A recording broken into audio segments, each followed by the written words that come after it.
morning, sir. Myself, M. Ramarao, Secretary IGS Guntur Chapter. This is 32nd webinar of IGS Guntur Chapter. This webinar is organized by IGS Student Chapter, Chalapati Institute of Technology, Motadaka, Guntur. IGS Guntur Chapter established in 2003, organized a number of seminars, workshops.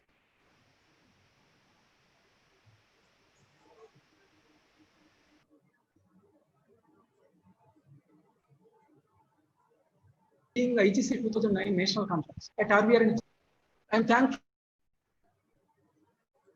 to Chandra, former professor of civil engineering IIT Kanpur, to deliver this webinar lecture, Modeling of Railway Track. Before introducing him, few announcements to participants. I request all the participants, please stop your video. And during the lecture, you are going to chat with the host only, that is myself. And you may chat audio and video issues only. Please do not share your information and questions during the lecture. After completion of the lecture, I will share Google Form link. And its purpose is sharing the content of this lecture in PDF format and your feedback. Question answers session through chat at the end of the lecture. And our next webinar tomorrow at 11 a.m., that is 23rd Wednesday, by Dr. R. Chitra, Joint Director, Soil, CSMRS, New Delhi. And the title of the webinar lecture is Embankment Dams, Distress and Manifestation.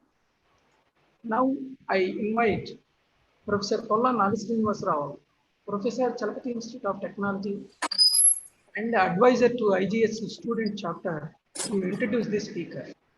Now, Polla Nagasrinivas, please unmute yourself and introduce the speaker. Thank you, sir.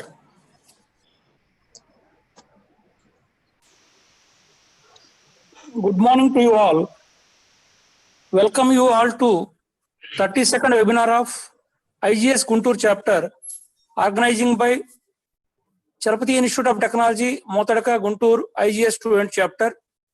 The webinar topic is Modeling of Railway Track.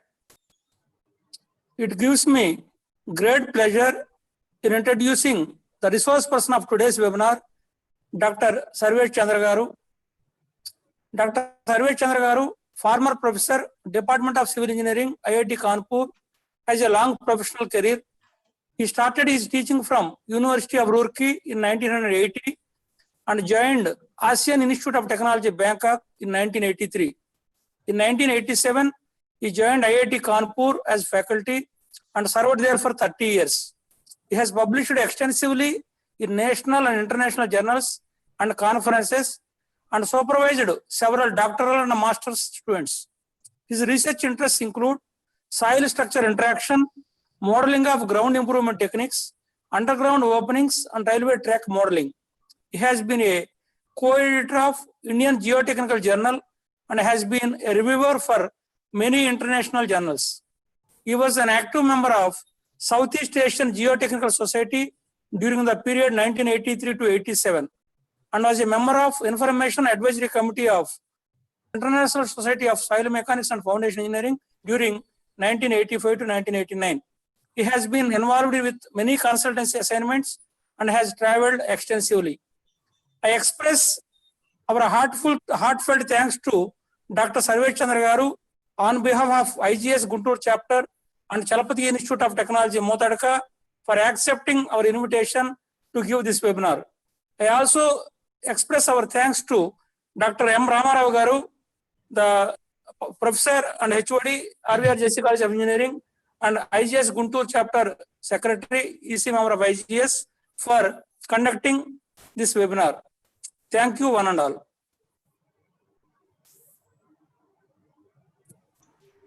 Now I request to Professor Sarvesh Chandra, please start the lecture. Good morning, Dr. Ramarao and friends. Good morning. Can you hear me? Yes, sir. Yes, Can sir. you hear? Okay. Good morning, Dr. Yes, Ramarao and all the friends attending this webinar. It's a great pleasure for me to share my experiences on working on railway tracks. Actually, 2001, I visited Germany as a DAAD fellow, and my host was Professor Gudehus, but he was a very busy person. So I found that next door there was a Railway and Highway Institute. So I walked in there and I met Professor Honecker, who was the professor of railway engineering at that institute, and I started interacting with him.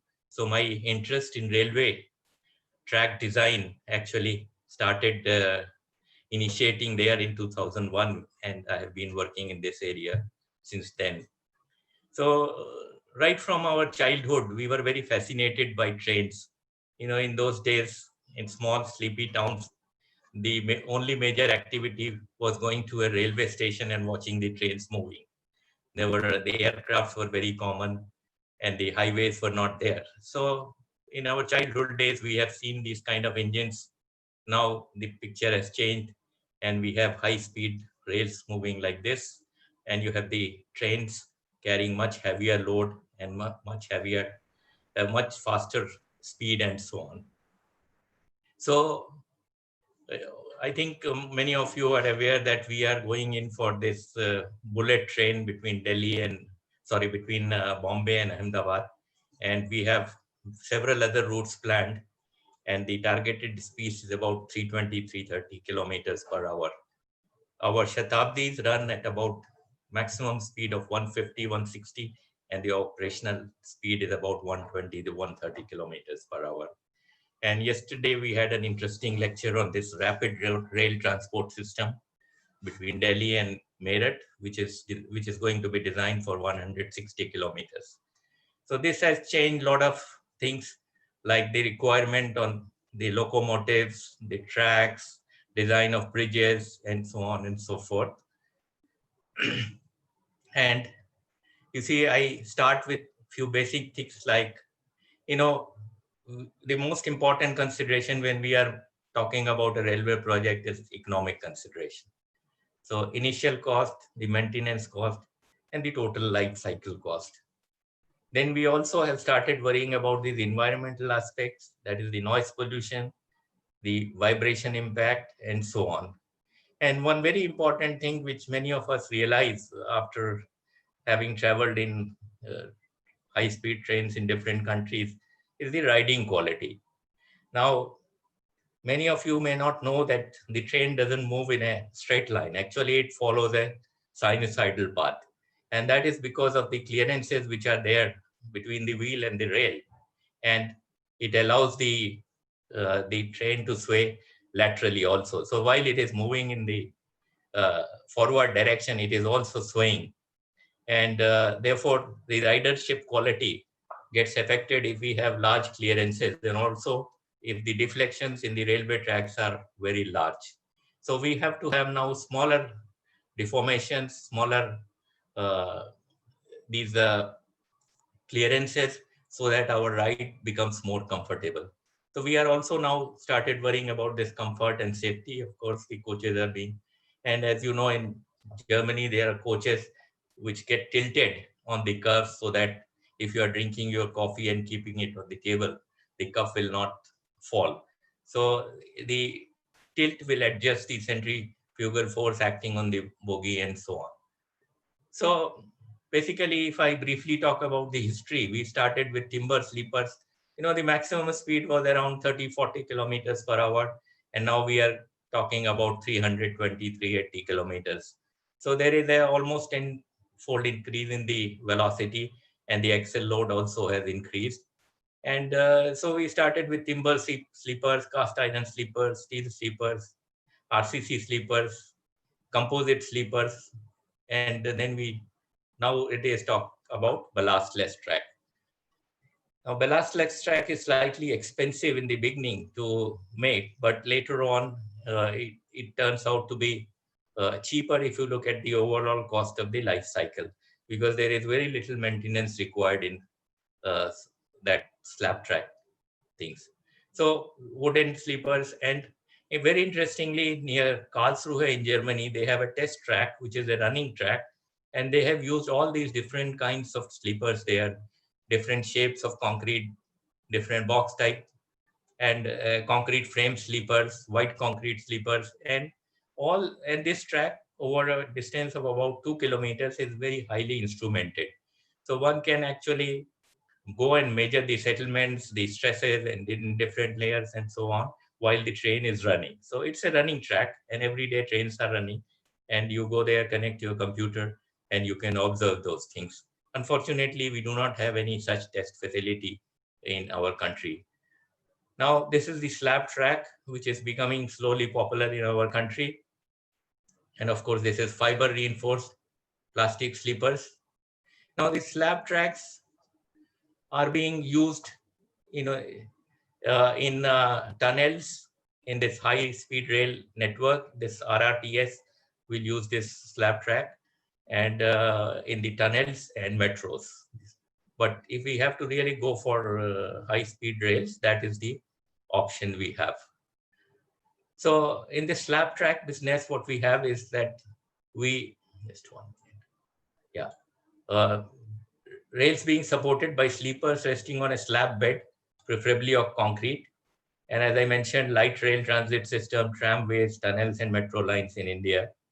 And for speeds more than 250 kilometers per hour, new lines or in between 200 to 220, and upgraded conventional lines, we need it. And these are actually termed as high-speed lines. Now, I'm going to talk about the railway track, starting from the rails to the sleeper, going to the ballast layer, sub-ballast layer, and the subgrade and natural ground here. Now, this is more related to geotechnical engineering, and my studies have been focused mainly on this. Now, how the bogie or the engine passes on the load to the rail, that is also a very complicated subject, and I'm not going to get into that. So there are different models used for applying the load. But in the initial stages, what was done is that we just considered two static load. And then you see, when the wheel is moving on the rail, it is like this. The wheel is transferring just the load here. But there are several issues like, is the wheel in contact with the rail all the time?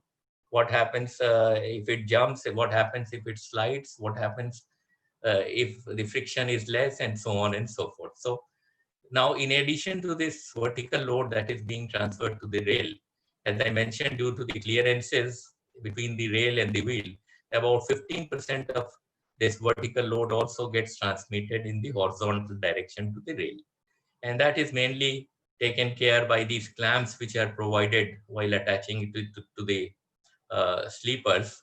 But I think in most of our studies, we have actually neglected that 15% component of this vertical load, which is acting in the horizontal direction. Now, in the earlier stage, we were only considering this load as a static load, and then the dynamic load was converted into a static load by applying a empirical factor. So that is the way the speed of the train was handled. But now we have much better ways of doing it. Then we have this ballast layer, which is about 25 to 30 centimeters in thickness, which is crushed stone. And we know the purpose of this is to provide, to absorb a lot of vibrations, first of all, coming from the train movement, and also transmitting the stresses to the lower strata by taking most of the stress itself. So we have about 10 centimeter gravel, and then we have the subgrade. Now, one thing which is very obvious and which took us a long time to realize is that we just cannot have one manual for laying the railway track all over the country, because the subgrade is different in different parts of the country. We have black cotton soil, we have swelling soil, shrinkage, and water logging, and so on, very soft soil. So we need to do something to take care of these aspects. Otherwise, we cannot have a stable railway track. And this is what we have realized while facing many problems in MP region and so on, of mud pumping, swelling, this thing getting lifted, and so on and so forth. So it's very important to have the soil properties properly assessed and plugged into the analysis of these railway tracks. Now, this is a small cross section you can see, and this is see the area is 1500 square centimeters. So basically, even if we assume a trapezoidal kind of stress distribution, by the time this 200 kilonewton axle load comes to the soil level, it gets reduced considerably. Now, in the olden times, how we considered this, we took this load acting on an elastic continuum, and then we considered the elastic moduli at these different layers according to their thickness, and found out an equivalent modulus for the entire layer by taking the weighted averages of these things. The load was considered a static load.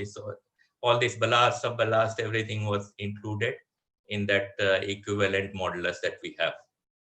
Now, when we were considering this as a static load, on a sleeper, which is a finite beam and which is clamped here on the two sides, and then we have these wheel loads coming onto this.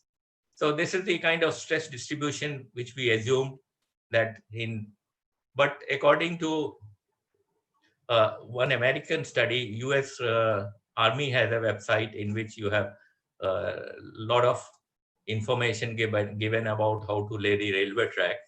And on that, you find that when you apply this concentrated load on the rail, and it actually doesn't get transferred only to one sleeper, but it gets transmitted to about 5 to 7 sleepers, 2 on either side or 3 on either side. And they have also given in that website that what is roughly the distribution, 30%, 20%, 10%, and so on. So what fraction of load goes to the next sleeper or to the next sleeper. So this is also very important. Now let's look at some of the numerical models of track that have been used. Very interestingly, this problem of design of a railway track can be analyzed in 1 dimension, 2 dimension, and 3 dimensional.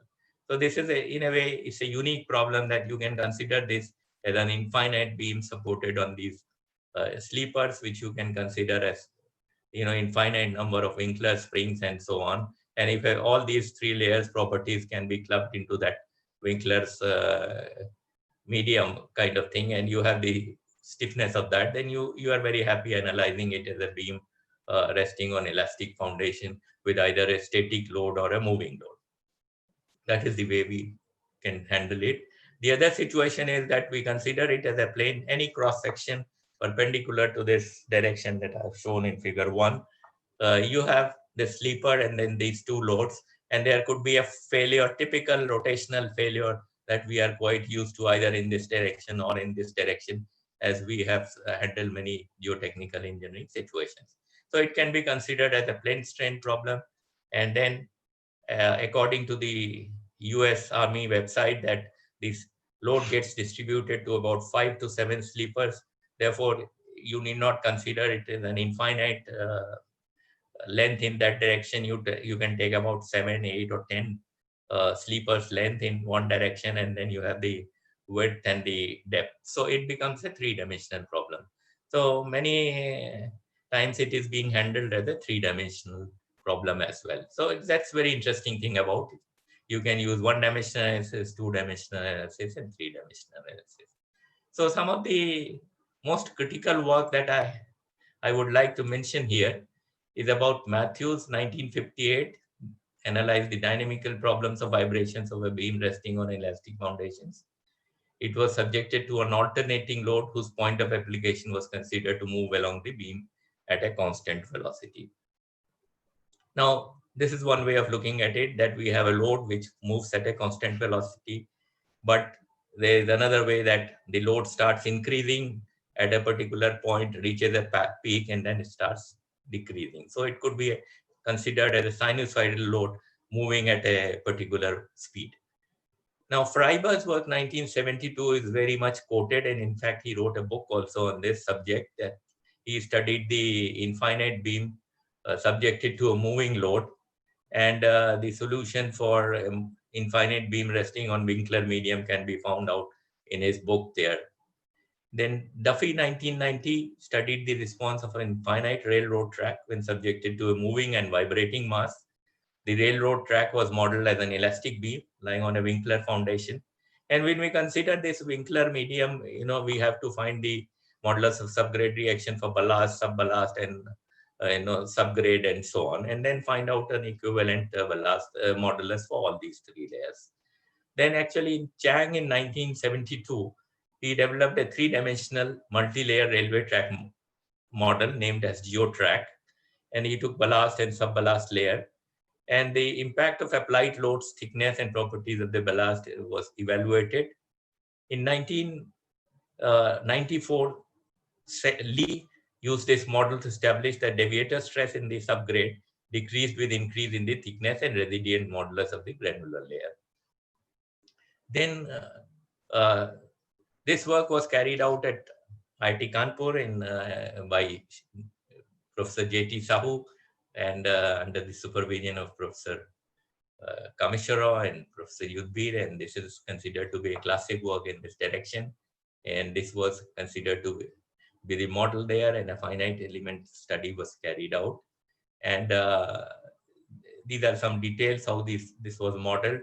And basically, this was the approach was they also look at the stresses developed in various layers and the maximum deviator stress in the subgrade layer below its threshold value. So this threshold stress is defined, and the stresses deviator stress anywhere in the region should be less than that threshold stress. So they also developed an experimental procedure, passed it on to RDSO, how to evaluate these threshold stresses and how to design the railway track based on these considerations.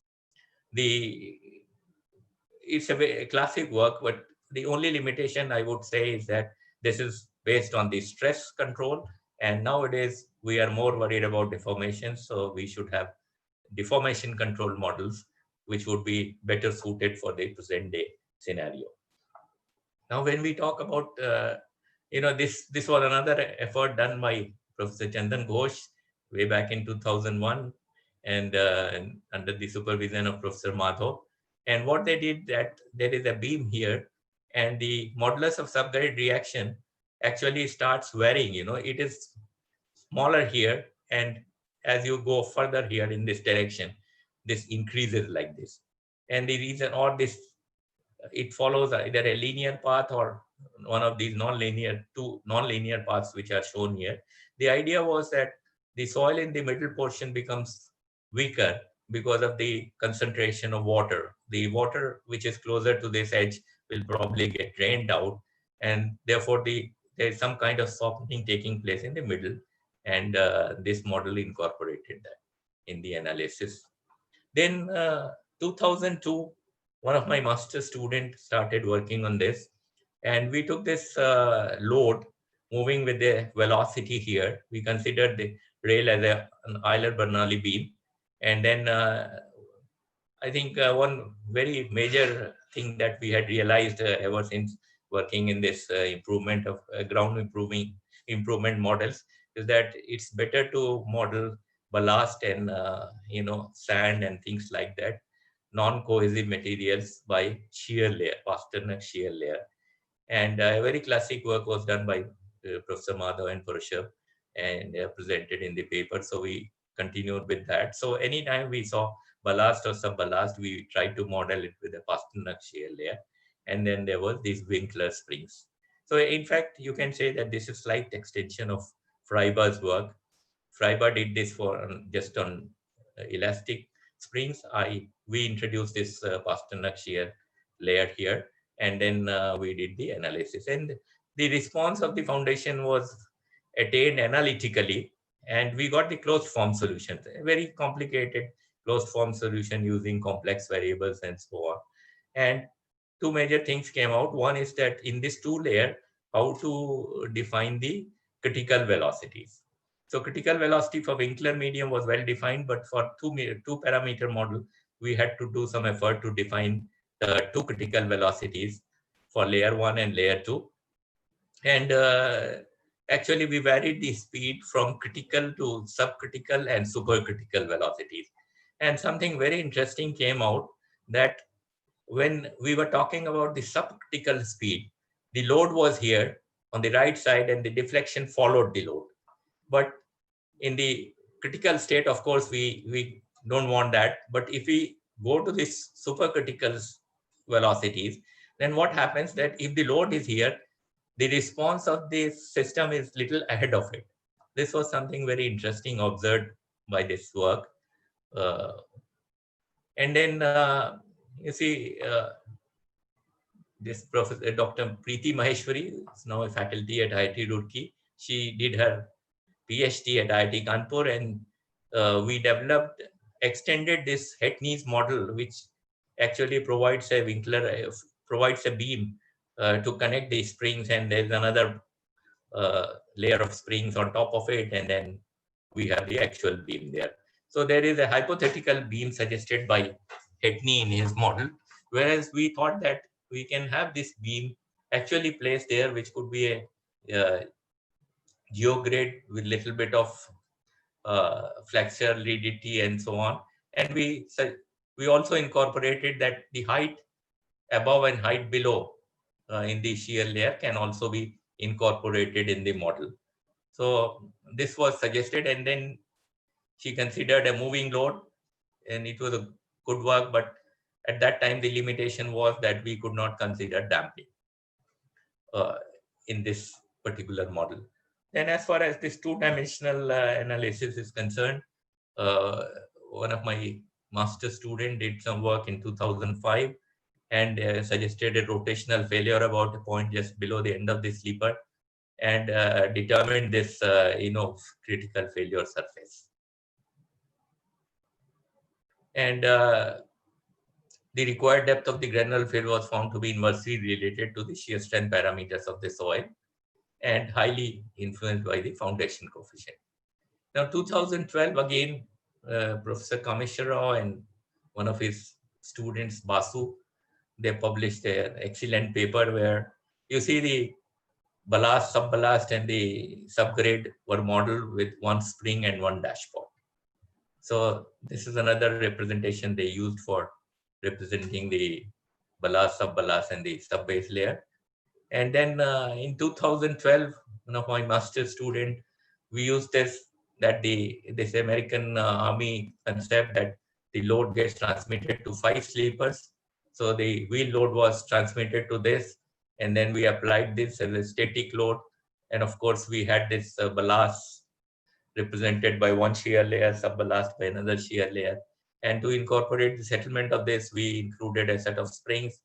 And then the subgrade was modeled by a complicated Burgers element, which is a combination of this Kelvin and these models. So at that time, one PhD student at IIT Kanpur had actually suggested a method of determining these parameters required for this Berger model by looking at the consolidation test results. So this was included in this study, and of course we get a differential equation which is solved by finite difference method. Then Preeti Maheshwari and her student Khatri, they did some work and which got published, and actually they included stone columns also under the ballast sub-ballast layer, and the soft ground is actually having stone columns, and the clay portion is represented by a spring and dashpot. Then 2014, again, one student from Australia came to work in summer, and he did some very interesting study that we had a ballast and sub-ballast and subgrade. They were represented by these two different springs, and of course a steady load, and it was actually to make it simple. It was again the differential equation was solved by finite difference, and we looked at the settlement. Then Kumar 2014, he talked about a moving load. So again, the Euler-Bernoulli beam and the Pasternak shear layer, and we also included a geosynthetic layer between the ballast and the sub-ballast, and the subgrade was modeled as a Winkler springs here. So actually, we could see whether the placing of ballast is useful. Sorry, placing of geosynthetic layer is useful between the ballast layer and the sub-ballast layer. And also the question is whether this layer has to be placed between sub-ballast and the subgrade layer. So about the placing of this, we still have to work out some more and see which is the most optimal location for this. Now, in 2019, one of my PhD students still working, she came out with a frequency-dependent analytical model for blasted rail track system and subjected to moving load. And this is the cross-section of this, and this is the other view of it. And actually this load that is applied is varying. It's a sine wave variation, and there is a velocity here. And actually, there is a very simple transformation which makes this partial differential equation getting converted into an ordinary differential equation. So V is a function of x and t, but with little substitution, we can make it a only ordinary differential equation. Another piece of work was done by this Aditi Kumawat, and she came out with actually the solution which Singh had worked out. It was very complicated using complex functions and so on, but she came out with a wave number based approach for the evaluation of green functions of a one-dimensional railway track model. So this moving load, and there is a viscoelastic layer here, springs and dashpots, the Pasternak shear layer, and there is a beam here.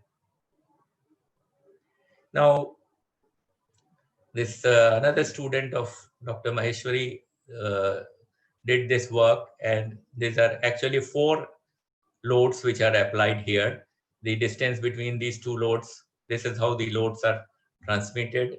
If you look at the bogies, and this is what, that's why they took 4 loads here, and these 4 moving loads on the track, and you have the granular layer, and then they have this layer which is actually what they call as a geocell layer. So basically this also acts like a beam. So we have the upper beam and the lower beam, and in between you have the granular layer, and then below you have this the ground which is reinforced with stone columns. So this is what they did recently, and this is what I had mentioned, that they had this springs which actually represents both these springs, the softer soil and the stone columns, because you can find the equivalent stiffness, and then you have these dashpots here, and they apply on the lower beam a surcharge which depends on the depth at which it is placed. So in the Hetnes model, there are 2 beams which are hypothetical, but we cannot actually control the depth at which they are placed. But by putting this as a surcharge, it is possible to actually see at what depth this geosynthetic layer is placed here. Now, when we come to slab track, this means rail being supported by sleepers resting on a slab bed, preferably of concrete, and as I mentioned, used in high-speed lines. Okay, so then we have the structure of a slab, which is here. So there are two kinds of designs which are popular. One is called the design without sleepers, and the other one is design with sleepers. So in this, sleepers are there, but in this, these sleepers are not there. So basically, you have these different layers, and the modulus of elasticity of these layers varies E1 to E2 to E3 to E4, and the highest modulus of elasticity is provided for the CBL layer.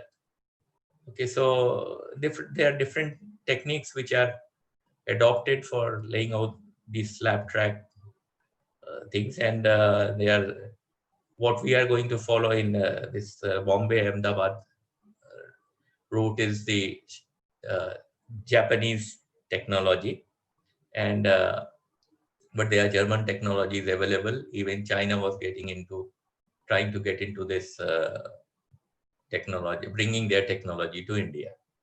Now, if we look at the cost analysis, the slab tracks cost nearly 20 to 40% more than ballasted tracks, tends to be lower in the future due to very less maintenance, and the difference in cost matches between 10 to 15 years.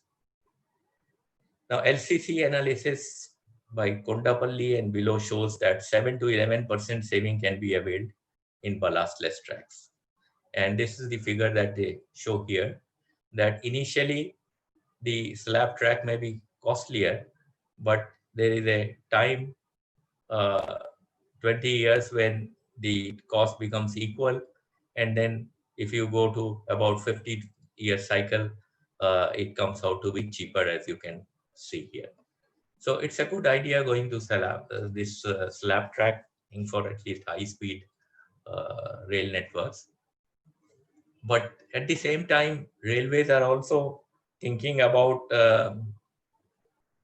before I go to this, let me also mention that railways are planning to do something with the existing tracks and do some modifications to these existing tracks so that the speed on these tracks can be increased to about 180 kilometers per hour. And they want a prescription which can be used all over the country. So as I mentioned, that the performance of the track depends very much on the subgrade.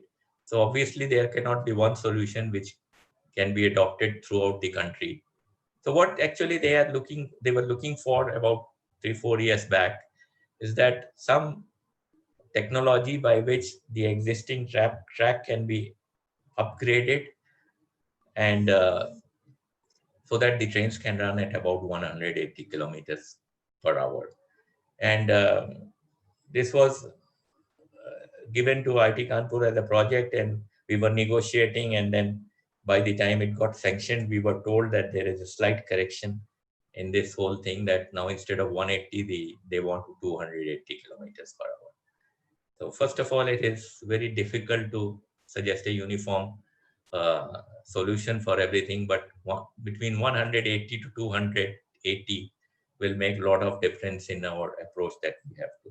And interestingly, I can also mention that between Kanpur and Delhi, which is about 430 kilometers, there is a, if you look at, there are about 500 small and culverts and bridges about which we do not have any foundation data.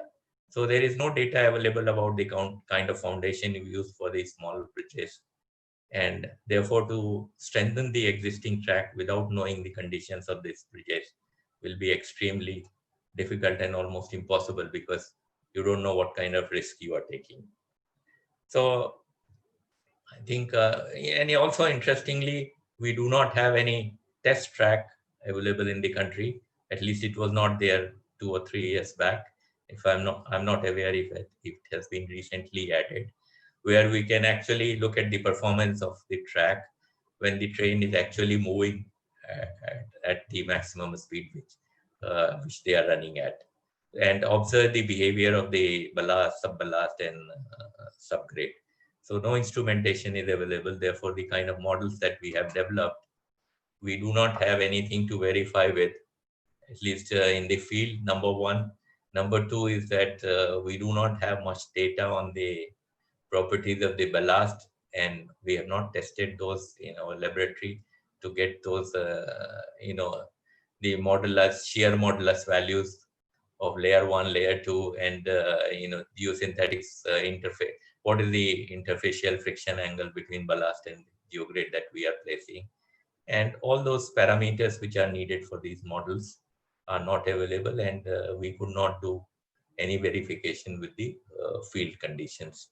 The only thing what we are doing is that if every time we develop the model, we consider its degenerated case and consider it with the Winkler's solution or the Pasternak solution, which is available in the closed form. So at least the finite difference solutions are being compared with the closed form solutions. Then the finite element and finite difference solutions are being compared theoretically, and then we are also considering it, comparing with the closed form solution. So two major things. One is that we don't have the appropriate parameters. And the second one is that we do not have any test section where we can actually observe the performance of the railway track under real conditions. Now, when we talk about this slab track part, again, it's a concrete beam, you can say. The sleeper, they have a concrete beam on which they lay the railway track, either with the sleepers or without the sleepers, and that can be considered again a Winkler's model. And then we can have beams on elastic foundation thing, or we can have double beam model or the Pasternak foundation model. These are some of the things which people are doing. And then we are also talking about this dynamic analysis. So one mass spring system, frequency response functions. Again, then as I mentioned, there's beam on elastic foundation approach with moving load, with trains of moving load, chain of trimming moving loads. Then we have this double beam, which we can use for geogrades and also for some other applications. But again, there is a lot of uncertainty involved because of this. We are considering moving load, which is just moving with a constant velocity. We can consider it as a sinusoidal variation. But again, due to this flat wheels and so on, there are impact loadings which are there, and we have not seen any model for the impact loading. Then we also have to consider the lateral load which is coming there. What is the effect of lateral and axial load applied at the same time and moving with the velocity? So some of these things we have not been able to model as yet. And it's a very complicated subject, and it requires a very good understanding of every component of the railway track. And very interestingly, you know, the RDSO has two different directorates. One talk about the railway track, which means for them is the railway line, this the ties and the sleeper, and the ballast and sub-ballast. So this is a railway track for the track division, and then we have a geotechnical engineering division for whom the rest of the things are to be taken care of. That means the subgrade and so on will be handled by, and they call these two things as sister organizations, and there is hardly any interaction between these two directorates, whereas the railway track is a combination of all these things, and we have to do the whole thing together. So some experimental work is being done under pulsating load, under moving load on small scale models in RDSO, but there is no large scale setup ready anywhere in the country, and which is actually a big drawback for us. And very good facilities are being developed in other parts of the world. We have one excellent facility in Australia with Dr. Buddhima Indraratne, and we have some facilities in UK in several places, Nottingham and other things. And one other very important institution is this Delft University, where we have this Professor Corner Desward's work, and he has written an excellent book, and it's like a Bible for all of us, because it tells us how the load is transmitted from the bogie to the axle to the wheel to the track, and all these things have been modeled, and there are suggestions given, and one can learn a lot and do some more studies on this. So we started our little effort on this ballastless track as well, and the study was conducted by students Pranjal Mandhania in 2016 at IIT Kanpur, and we used this radar ballastless track system. And of course, it was modeled by using Abacus, and a three-dimensional model was considered. And then you have the length of the model is not very large, actually 10 times or 15 times or 20 times the distance between the sleepers. And in this model, you have to simulate all different velocities. So the load travels from one end to the other end, and you have to do a lot of numerical work there to actually being able to handle. Now we are also, this is a finite element study, of course. He's working still on this finite element models, and recently also we worked on this model of ballasted tracks where the wheel is moving and it's rolling as well as it is sliding. So we are looking at the effect of rolling as well as sliding on the performance of these tracks. And of course, we want to consider this as a three-dimensional model, both for ballasted and sub-ballasted tracks, and incorporate the lateral loading, and particularly on the curves, how this lateral load applied on the track affects. So this subject is still wide open, and our understanding is to some extent, I would say, little bit clear now than what it was before, but still a lot of understanding has to be developed. And I seriously wish that some younger people take up this project and this work further, and then we have one day one excellent facility in India for doing this kind of modeling, and fully instrumented facilities available to us, and we can develop these models further. So a few conclusions. The studies indicate that the performance of the railway track exhibits a substantial improvement with respect to reduced settlements, increased bearing capacity, and improved drainage when reinforced with the geosynthetics. Now this is something which can be shown by all these models, that if we place the reinforcement, naturally the settlements reduces and the bearing capacity improves. And we can also have improved drainage so that there is little mud pumping, and all those problems can be handled. Now issues like what kind of reinforcement is to be placed, whether it should be geosynthetics or geogrades, whether it should be between ballast and sub-ballast layer, or between sub-ballast and subgrade layer.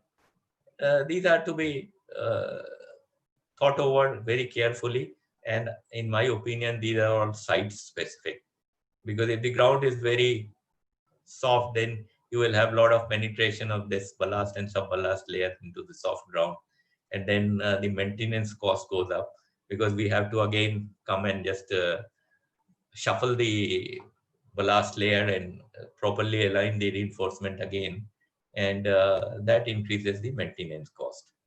But I may also mention to you that at least 5 years back, there was a total mental blockage against using geosynthetics in railways. I am happy that it's changing now, and they will talk about using it very soon in a very large way, like NHAI did. NHAI did a lot of applications of geosynthetics, geogrids, and so on, and it has brought a very positive change in the country. I'm sure the railways will also take up it in the same spirit. But you see, we are now, at least now, we are not worried about only the safety. Like the earlier consideration was that you have the train running at 40 kilometers of speed and there is no derailment, you are happy. Then we wanted the increase in the speed. If it runs at 150 kilometers, no derailment, we are happy. But now we are at least talking about what is the amount of noise produced, what is the dust produced by the movement of these trains, and we talk about the ridership quality, how comfortable is the journey. So we have to have our tolerances revised, and the lateral sway and the vertical deflection of the railway tracks need to be controlled to a much smaller value than what we were permitting so far now.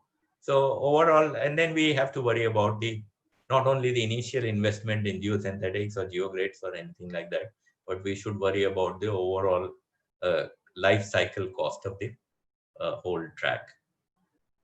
Okay, so at least I would say that since we could not verify our models, what have we gained by doing all this modeling? My answer to this question is that they have at least improved our understanding of the various components of it.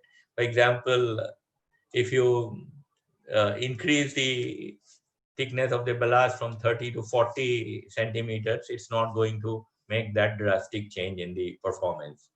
Okay, so the quality of the ballast that we use, the spacing of the sleepers, the stiffness of the sleepers, all these things, by varying properties of these and doing parametric study, we can figure out that what is the most sensitive parameters and which affect the overall performance of the railway track. And I would like to say that from our work that we have done, we can definitely say one thing, that it's the subgrade which actually controls the behavior of the track. And then I think it's very important now that we realize that the same track specifications cannot be used throughout the country. So earlier we had these RDSO manuals which were followed blindly by all the different railways. In fact, it has been uh, taken to Malaysia, and they have also used it very extensively and almost very religiously. But if you think about these high-speed rail networks, we have to do more geotechnical investigations and try to pick up good and reliable geotechnical parameters to do the analysis. And therefore, this modeling is, of course, is important, and it has improved our understanding.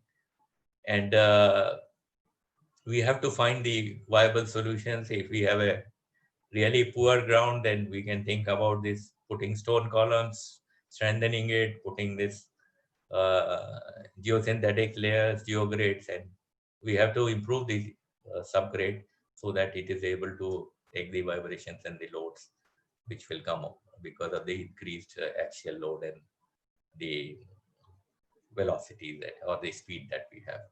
Okay, I think I would like to end here, and it's my sincere wish that we have more and more people getting involved in this area, and then we have an excellent facility created in the country over the next few years. Okay, these are some of the references that I have, and thank you so much. I would be happy to answer any questions.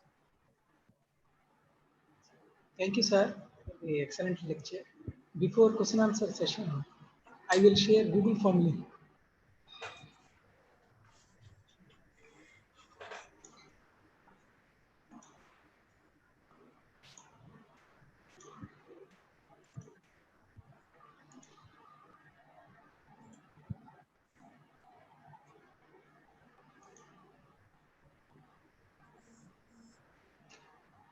And I request all the participants to copy this Google Form link.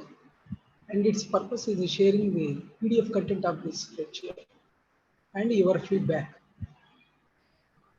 So now the floor is open for question answer session through chat. I request the participants may send questions through chat.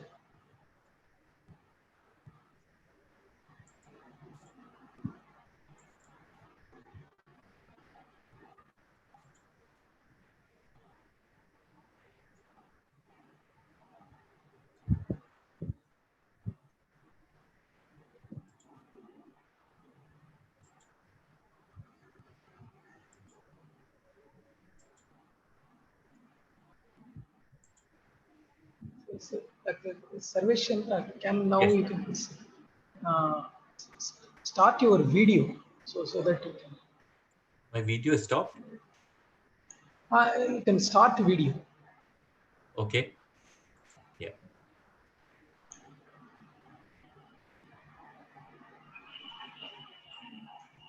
Stop screen sharing, sir.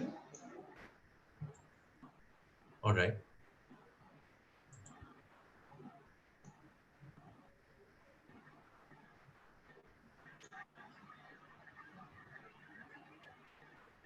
Now still we are unable to see you, sir. You're unable to see me? Yes. Maybe problem with my internet because and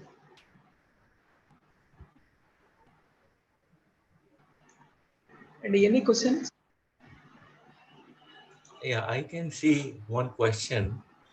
This is by Madhu PC, and I think ask what is meant by a closed form solution.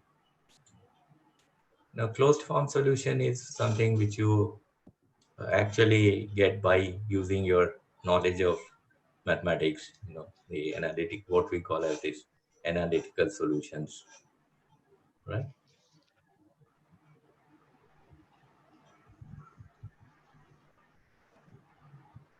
So there is another question from Uma Shankar, Professor Chandra. Uma Shankar from IIT Hyderabad. Yes. In the modeling, are there studies considering the effect of stress level on modulus of ballast or subballast? Can you please repeat this? Yeah, very nice. In the modeling, are there studies considering the effect of stress level on modulus subballast? Actually, we have. See, I am not aware of any studies like this, but once we tried to do a one-dimensional compression test on ballast in a large tank, and but that time we were trying to get the elastic modulus. That was one objective. The other was that if you keep on repeating the loading, how the particle disintegrates. But I think this ballast can be very well modeled by this discrete element technique, and we can do a theoretical as well as an experimental study on how these particles break and how the shear modulus changes after a repeated number of cycles. So this is a good topic to do research on.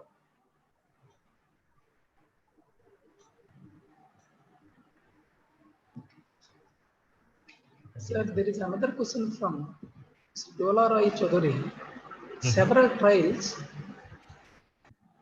have been taken up by railways for ballast life improvement, but the same has not translated to any user guide or code. Can the research findings of various geocentric research conducted be compiled in user guide for reference? Well, actually, as I told you, there are two different directorates in RDSO. One deals with ballast, subballast, sleeper, and the railway track, and the other one is about the soil, the subgrade part. So there is no integration that you have an actual track on a ground and then you are doing some repeated. They are doing it in tanks. Okay, so they do talk about this modulus properties. In fact, and as far as geosynthetic is concerned, this is only in the experimental stage. It has not been implemented in big way, and there is no reference or guide available on this.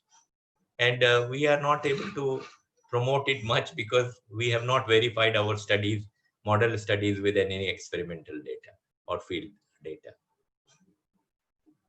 So at least I am not aware of any user guide for which is available for geosynthetics applications in railway tracks. Somebody asked for upgrading existing tracks, who is the nodal authority? It is RDSO. RDSO is actually the one which approaches various institutions. They have a geotechnical cell with IIT Kanpur, and in that capacity, they had approached us that if we can take a project and give them some solution about how the existing track all over the country can be improved so that the trains can run at about 180 kilometers per hour speed.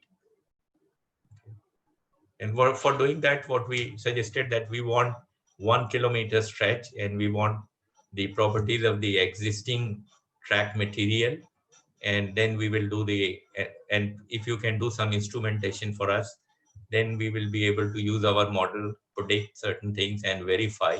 And once we have verified, then we will actually use our model to predict what will happen at 180 kilometers per hour speed and so on.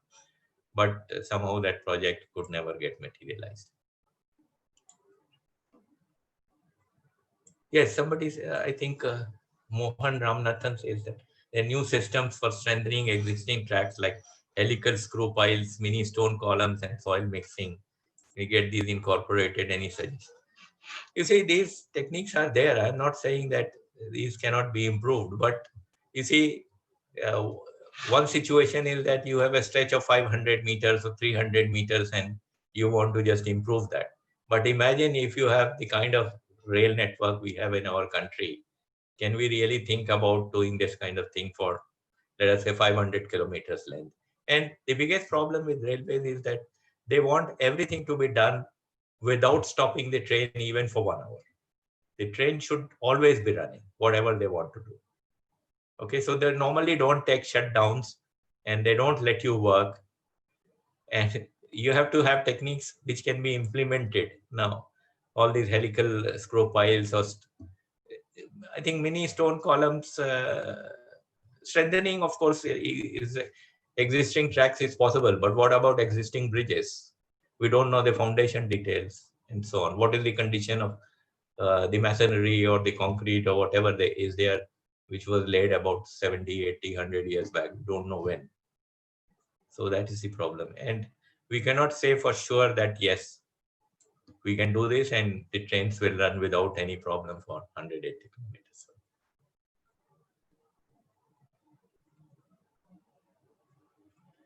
Yes, somebody wants to know what is my recommendation. My recommendation is that we must have a test track where we should have the construction done in a very controlled manner, knowing all the properties of various ballast, subgrade, and so on and everything. And then we put a lot of instrumentation there to measure stresses, to measure displacements, and so on. And once that, it should be part of a running track. And then once the trains are running, we can actually monitor what is the vertical settlement we are getting, what is the horizontal direction, what is the displacement, and so on. So that will actually increase our confidence in predicting these things using our models. And once we are able to do that, then we will do parametric study and come out with things which we don't know at the moment. Well, somebody asked where we stand as compared to world in railway track research. It's a very nice question. I think we should be wondering about it a lot. Is it 1915 or 1917? I am not sure. But the first railway track started between Pune and Bombay. Okay. And at that point of time, only UK had the electric trains running. Germany, France, all these countries did not have railway tracks electrified. Okay. So we were there at that one point of time. And where are we today? We have to, and that is true even for automobile sector, aeroplanes, where Air India was formed, there were no China Airlines, Singapore Airlines, all these airlines, and which have overtaken all of us. So this is something to really ponder about, and then we should do something about it. That why we are not able to do, because in my opinion, I think we are not taking a very professional approach. We are actually firefighting, and we are not thinking of the whole system as such.